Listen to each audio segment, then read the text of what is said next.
सदियों से तुमसे प्यार है, आज भी है और कल भी रहेगा। मैंने सुना आपका गाना। श्री संजय सिंह,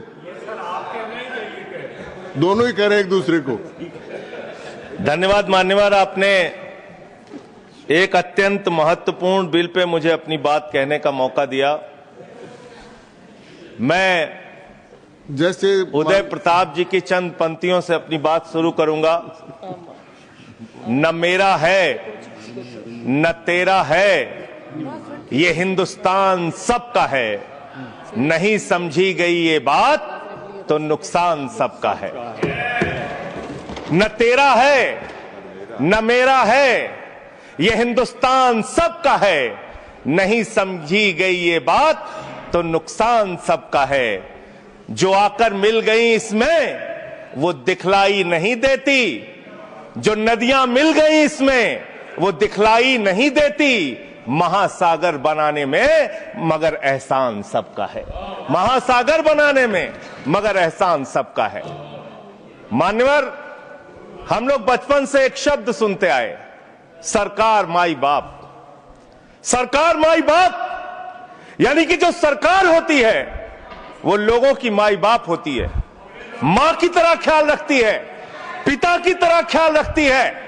लेकिन अगर कोई सरकार अपने बच्चों को उसका गला घोटने पे उतारू हो जाए तो वो फिर सरकार निष्पक्ष सरकार नहीं है। नहीं है मान्यवर, वो सौतेली मां है, वो सौतेली मां है, उसका व्यवहार सौतेला है।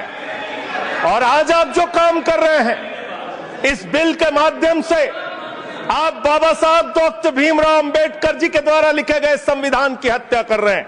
और ये बात मैं इसलिए कह रहा हूं कि बाबा साहब डॉक्टर भीमराव अंबेडकर जी ने संविधान की धारा 26 में लिखा, धार्मिक मामलों के प्रबंधन की स्वतंत्रता, धार्मिक एवं धर्मार्थ उद्देश्यों के लिए संस्थाओं की स्थापना एवं रखरखाव करना, धर्म के मामलों में अपने स्वयं के मामलों का प्रबंधन करना, चल एवं अचल संपत्ति का स्वामित्व एवं अधिग्रहण करना तथा ऐसी संपत्ति का कानून के अनुसार प्रशासन करना।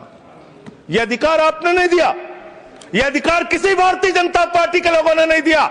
यह अधिकार बाबा साहब डॉक्टर भीमराव अंबेडकर जी के द्वारा लिखे गए भारत के संविधान ने दिया। मानकर और आप उस संवैधानिक अधिकार को छीन रहे हैं एक गैर संवैधानिक बिल लाके।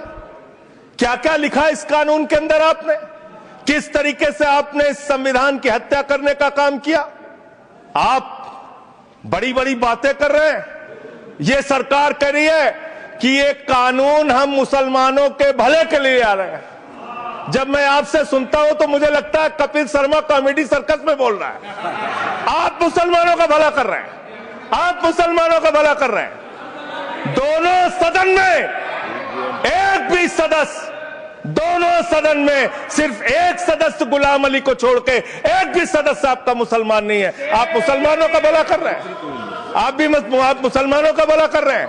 पूरी सरकार में एक मंत्री आपका मुसलमान नहीं है, आप मुसलमानों का भला कर रहे हैं। दो नेता अपने घरों में आपने बैठा दिया, मुख्तार अब्बास नकवी, शहनवाज हुसैन, दोनों की राजनीति आपने खत्म कर दी। आप मुसलमानों का भला कर रहे हैं, आप मुसलमानों का भला कर रहे हैं, आप मुसलमानों का भला कर रहे हैं। अरे सुनना सीखो पहले। मान्यवर, मैं इनके इस कानून में क्या क्या लिखा हुआ है, क्या क्या कहा है इन्होंने। बैठ जाए कृपया, गुलाम अली बैठ जाए। धार्मिक संपत्तियों को यह बिल कब्जा करने की नापाक कोशिश है। इतनी और धार्मिक संपत्तियों को सदन में इतनी कब्जा करने के लिए सदन में इतनी शांति है कि आराम से आप बोलोगे तो आराम से बोल रहा हूं सर। हाँ। आप बैठे हैं तो आपको देख के वैसे ही आराम आ जाता है। आपको देख के मैं वैसे ही आराम में रहता हूं सर। आप जब है आपका संरक्षण है तो आराम से ही बोल रहा हूं। बोलिए। मान्यवर, धार्मिक संपत्तियों को कब्जा करने की एक कोशिश है।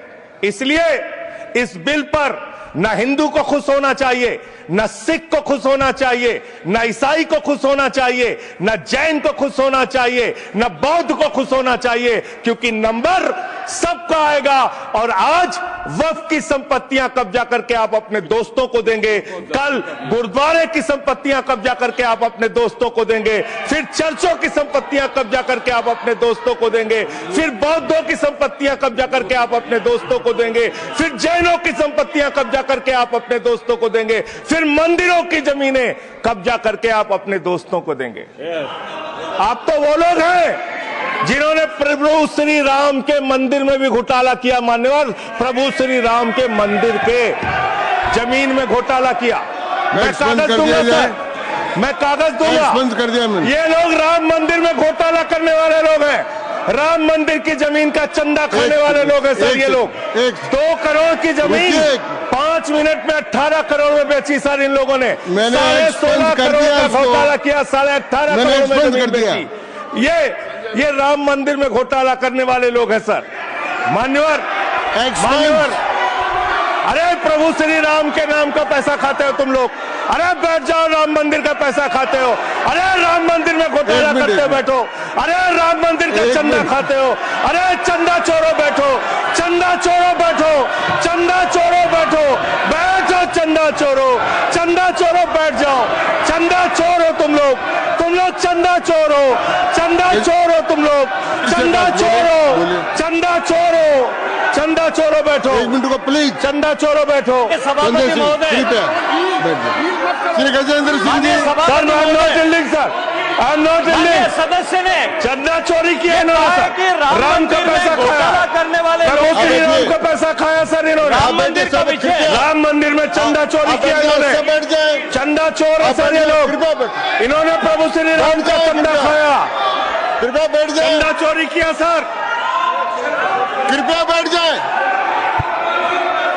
राम मंदिर के संबंध में सर राम मंदिर के संबंध में कहे गए सभी शब्दों को मैं कार्रवाई से निकाल रहा हूं, कार्रवाई से निकाल दिए। 2 करोड़ की जमीन 18.5 करोड़ में खरीदी इन लोगों ने।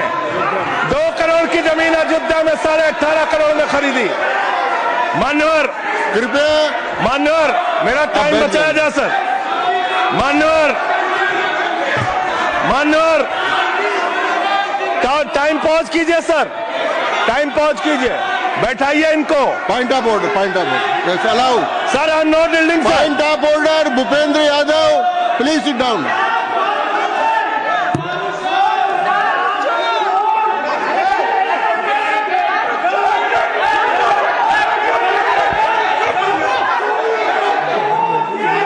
भाई पॉइंट ऑफ ऑर्डर मैंने दिया, आप जाइए स्थान पर, कृपया अपने स्थान पर जाएं। मैंने व्यवस्था का प्रश्न उठाने का मौका दिया भूपेंद्र जी यादव को। आप सब लोग अपने स्थान पर जाएं, कृपया अपने स्थान पर चले जाएं, कृपया अपने स्थान पर जाएं, कृपया बैठे। मैंने भूपेंद्र जी, कृपया बैठ जाएं, कृपया। श्री भूपेंद्र यादव सर, मैं पहले Bhupendra ji, yes sir, Bhupendra Yadav sir, Madan ji Rathore कृपया बैठ जाएं। सर ये कृपया, मैंने भूपेंद्र जी यादव को व्यवस्था का प्रश्न उठाने की अनुमति दी है, लेकिन मैं पहले बता दूं कि राम मंदिर के बारे में जो कुछ इनको कहा मैंने उसको एक्सपेंस कर दिया है, वो कार्रवाई का हिस्सा नहीं है। आप बोलिए सर।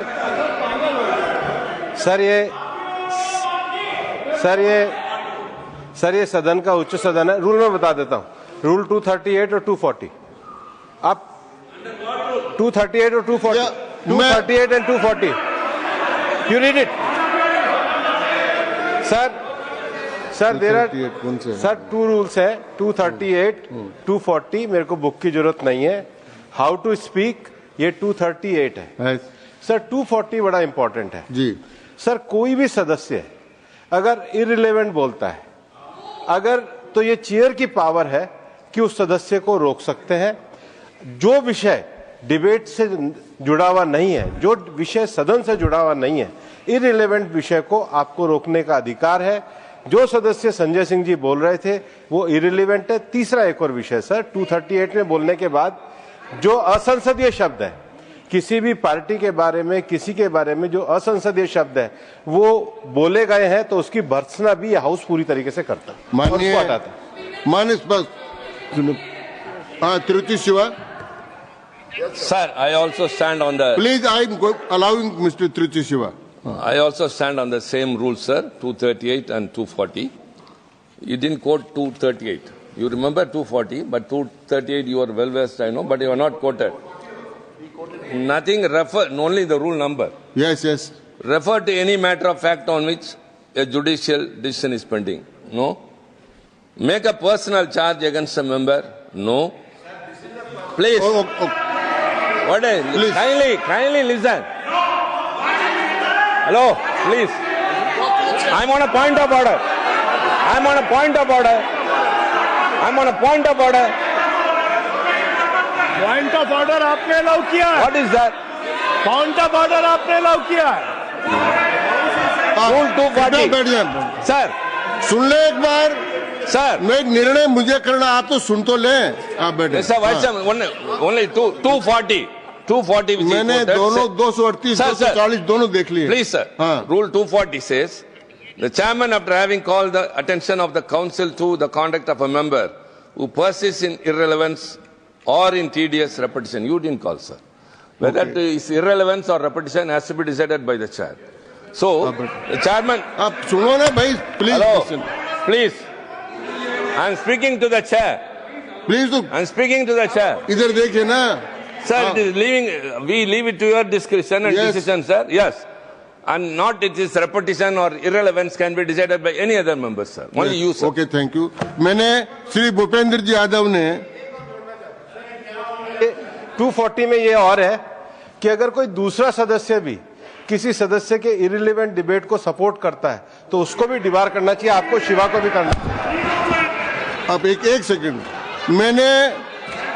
मेरी व्यवस्था यह है कि 238, 240 के अंतर्गत मैंने ऑलरेडी जो असंसदीय सब थे वो और राम मंदिर के बारे में, क्योंकि ये विधेयक की परव्यू में नहीं आता है, इसलिए मैंने राम मंदिर के बारे में इनके लगाए गए इलेक्शन और असंसदीय शब्दों को कार्रवाई से निकाल दिया। धन्यवाद। मान्यवर, आपने कहा कि इससे आप पिछड़े मुसलमानों का भला करने जा रहे हैं। सुनने में बहुत अच्छा लगता है कि आप पिछड़े मुसलमानों का भला करने जा रहे हैं। आपने इसमें कहा कि आप महिलाओं का भला करने जा रहे हैं। सुनने में बहुत अच्छा लगता है कि आप महिलाओं का भला करने जा रहे हैं, लेकिन ये सरकार और यहां पे इस समय मंत्री जी नहीं है, मैं उनसे पूछना चाहता हूं, आप देश को और सदन को गलत जानकारी क्यों दे रहे हैं? मानवर, 2013 के वक्फ बिल में जो भारतीय जनता पार्टी की सहमति और सहयोग से पास हुआ, उसमें भी महिलाओं के लिए आरक्षण था। मना कर दीजिए कि नहीं था? मना करिए कि हम गलत बोल रहे हैं। मानवर, मंत्री जी ने कहा 1 करोड़ सुझाव आया। मैं आपसे पूछना चाहता हूं, कितने करोड़ ईमेल आए, कितने करोड़ पत्र आए, कितने करोड़ सुझाव आए? पूरे देश को जानकारी दीजिए और मैं आपको दावे के साथ कह सकता हूं, जब पूरा सच सामने आएगा तो देश को पता चलेगा कितने लोग इस बिल के विरोध में थे, कितने लोग इस बिल के समर्थन में थे। मैं जेपीसी का सदस्य था मानवर, मैं कह रहा हूं आपसे लाइए। और आप पिछड़े मुसलमानों का भला करना चाहते हैं, मैं आपसे हाथ जोड़कर निवेदन करता हूं, विनती करता हूं, और हमारे जो मित्र उधर भी हैं, अगर आप मेरी बात से सहमत हैं तो समर्थन करना। समाज में छुआछूत को, बीमारी को मिटाने के लिए चलिए उठाते हैं कदम, और अगले सत्र में एक बिल लेके आइए। जितने भी हिंदुओं की कमेटियां हैं, ट्रस्ट है, बोर्ड है, उन सारे ट्रस्ट और कमेटियों में 80% आरक्षण दलित, आदिवासी और पिछड़े हिंदुओं को दीजिए। मैं समर्थन करूंगा आपका, माला पहनाऊंगा आपको। आप पिछड़ों का भला करने की बात करते हैं, आप दलितों का भला करने की बात करते हैं। आपकी मातृ संस्था आरएसएस 100 साल तक आपने एक भी दलित, पिछड़ा और आदिवासी, एक भी महिला को आज तक आरएसएस का प्रमुख नहीं बनाया। आप दलितों और पिछड़ों और आदिवासियों की आरएसएस के बारे में भला करने की बात करते हैं। माननीय इस बिल में क्या लिखा है? आप जो भी बातें इस विधेयक के अलावा बोलेंगे उन सबको मैं एक्सप्लेन सर ये करूंगा। क्या उसमें सत्य नहीं है? क्या ये सच नहीं है? सर मेरा टाइम रोका जाए।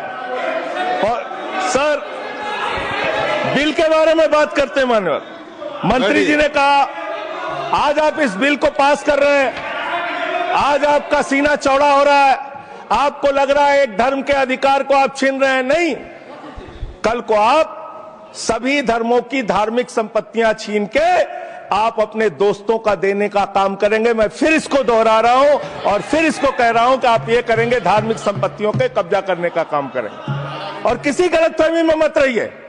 आपको लोकसभा के चुनाव में मात्र 36% वोट मिला है। इस देश की 64% आबादी आज भी आपके खिलाफ है, आज भी आपके खिलाफ खड़ी है। किसी गलतफहमी में मत रहिए। बड़ी बड़ी सत्ता उखड़ गई और चली गई।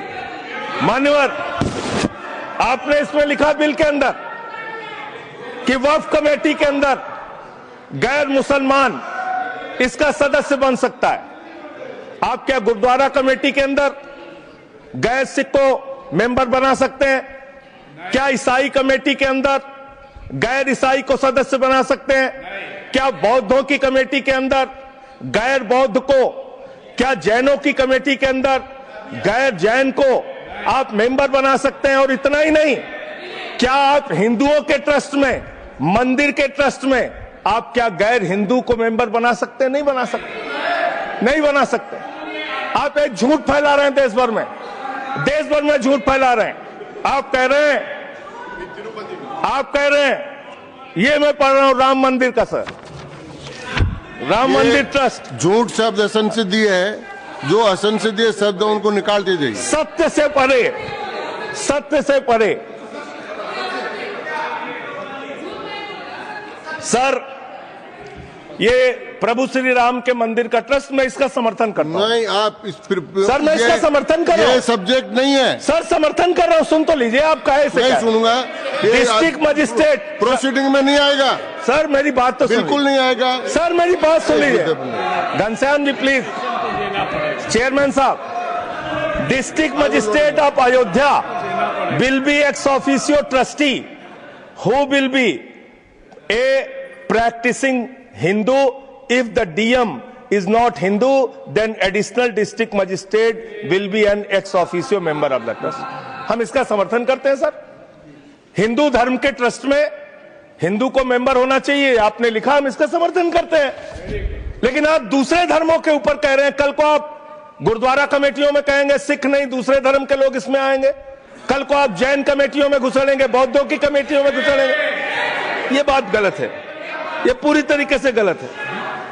और आज पूरे देश को आप बताइए, मान्यवर, पूरे देश को आप बताइए, 2009 में आपने अपना घोषणा पत्र जारी किया था, मैनिफेस्टो। ये मैनिफेस्टो आपका लेके आया हूं, ये तो आपका डॉक्यूमेंट है, मेरे घर नहीं बना। इस मैनिफेस्टो में लिखा है इन्होंने कि 2009 के मैनिफेस्टो में लिखा है कि वक्फ की जमीनों पर जो अवैध कब्जे हुए हैं, के.आर. रहमान की कमेटी की रिपोर्ट के हिसाब से हम मुस्लिम धर्म गुरुओं के साथ बातचीत करके उसको खाली कराने का काम करेंगे। कितना दोहरा चरित्र है आपका। आपने कहा वक्फ की जमीनों को खाली कराने का काम करेंगे जिसपे कोई और कब्जा कर रखा है। मान्यवर, एक और बात, सुप्रीम कोर्ट के अंदर आप कह रहे हो कागज चाहिए, कागज चाहिए। मंत्री जी ने कहा कागज चाहिए। मंत्री जी, आपको कागज की बहुत जरूरत होती है, कागज आपको चाहिए। आपकी सरकार ने 2020 में, ये पूरे देश को देखना चाहिए, पूरे देश को सर, 2020 में मैं जेपीसी का मेंबर था, ये कागज वहां मिला हमें।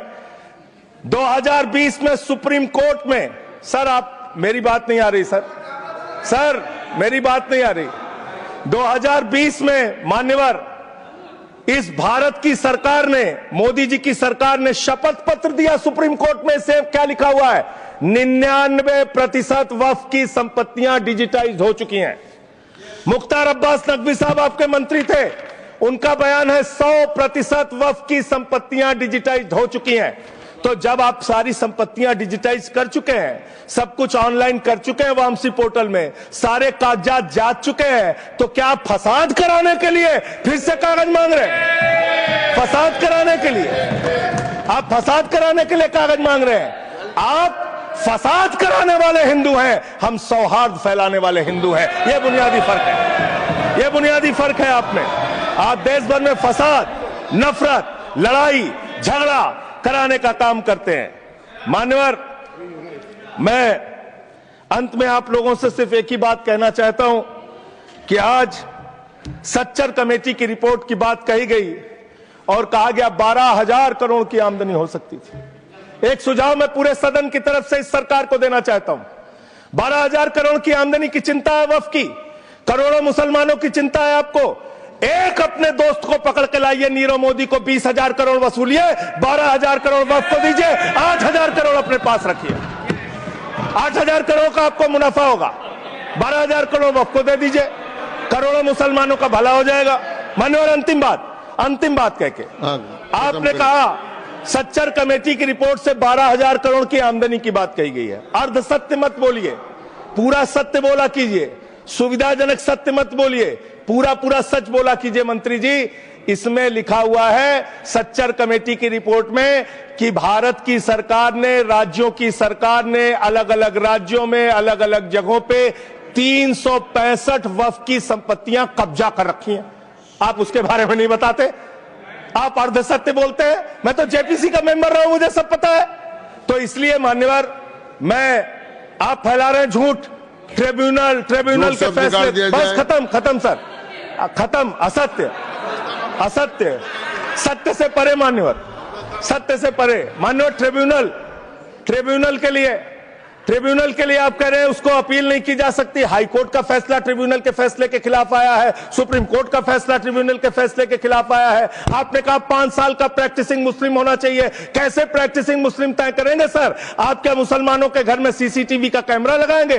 कौन नमाज पढ़ रहा है, कौन नमाज नहीं पढ़ रहा है, कौन मुसलमान है, कौन मुसलमान नहीं है? आपने मान्यवर ऐसे प्रावधान इसमें रखे हैं जो बड़े अजीब हैं, जो अपने आप में ये बताते हैं कि आपकी मंशा सिर्फ देश में झगड़ा कराने की है, नफरत फैलाने की है, फसाद कराने की है। आपकी मंशा कहीं भी मुसलमानों का या किसी वर्ग का भला करने की नहीं है। बस एक अंतिम बात कह के अपनी बात समाप्त करूंगा। ये काम आपने देश के अंदर बहुत अच्छा शुरू कर दिया। आप एक काम करते हैं, देखो मुसलमानों को ठीक कर रहा हूं, दूसरी तरफ महंगाई बढ़ रही है, नुकसान हिंदुओं का। 94 लाख करोड़ रुपए शेयर बाजार में डूब रहा है, नुकसान हिंदुओं का। 11 लाख बच्चे स्कूलों से बाहर निकल गए, नुकसान हिंदुओं का। तो मुसलमानों को ठीक करने के नाम पर आप नुकसान देश के करोड़ों हिंदुओं का भी कर रहे हैं। इसलिए ये सब बातें करके देश में आप नफरत फैला के ये सब झगड़े फसाद के काम मत कीजिए। और अंत में आपसे एक ही बात कहना चाहता हूं, अभी भी वो मौका है इस बिल को, जो गैर संवैधानिक है, जो बाबा साहब के संविधान के खिलाफ है, इसको वापस लीजिए। धन्यवाद माननीय श्री दूंगा ही। संजय सिंह जी को मैं जवाब देना चाहता हूं, सबका जवाब देंगे, लेकिन समस्या ये है, माननीय मंत्री जी को हस्तक्षेप करने का अधिकार है। जब मैं when I reply to everybody, please. मैं सबको जवाब दूंगा। मैं सिर्फ इतना ही कह रहा हूं कि संजय सिंह इतना तर्कहीन बात करते हैं, जवाब देने के लिए जगह भी नहीं है। वो पॉइंटलेस बात करता है, बिल से संबंधित नहीं, इधर उधर का बात करता है। पॉइंट में बात कीजिए, मैं जवाब दूंगा बाद में। श्री येरम वेंकट सुब्बा रेड्डी।